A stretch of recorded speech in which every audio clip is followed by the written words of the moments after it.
Hello' friends, কি খবৰ? আশা কৰোঁ ভালেই নিশ্চয়। আপোনালোকে চাই আছে প্ৰগতি অসম ইউটিউব চেনেল। বন্ধুসকল, আপোনালোকে পাব বিচাৰে নেকি পেটিএমৰ এখন এটিএম কাৰ্ড? যদি পাব বিচাৰে কি কৰিব লাগিব? ভিডিঅ'টো অকণো স্কিপ নকৰাকৈ চাই থাকক।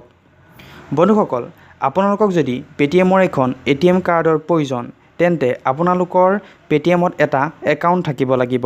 যদি নাই তেন্তে আপোনালোকে এই সুবিধা নাপাব।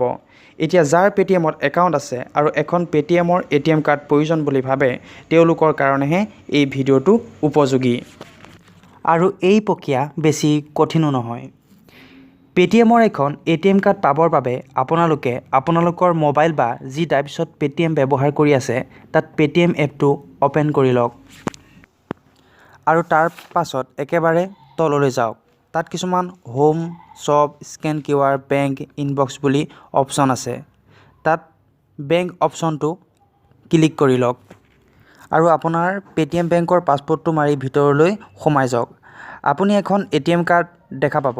সেইখন ক্লিক কৰাৰ পাছতেই ঠিক তলত দেখা পাব ৰিকুৱেষ্ট কাৰ্ড বুলি। তাৰ পিছতেই আপোনাৰ এড্ৰেছটো বিচাৰিব।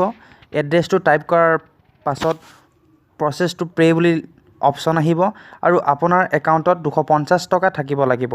আৰু এই এটিএম কাৰ্ডখন ফ্ৰী নহয়। আপুনি 250 টকা দি এটিএমখন কিনি ল'ব লাগিব।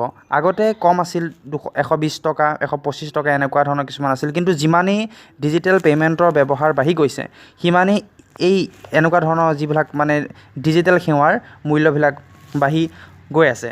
আপুনি 250 টকা দি এই এটিএম কাৰ্ডখন কিনি ল'ব লাগিব। তাৰপিছত আপুনি ইয়াৰ ব্যৱহাৰ কৰিব পাৰিব আৰু খুব বেছি 15 দিনৰ ভিতৰত এই এটিএম কাৰ্ডখন আপোনাৰ হোম ডেলিভাৰী হৈ যাব।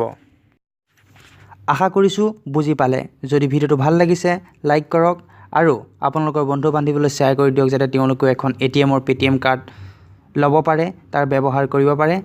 আৰু এনেধৰণৰ ভিডিঅ'বোৰ পাই থাকিবৰ বাবে আমাৰ চেনেলটো ছাবস্ক্ৰাইব কৰিবলৈ একেবাৰে নাপাহৰিব। ধন্যবাদ।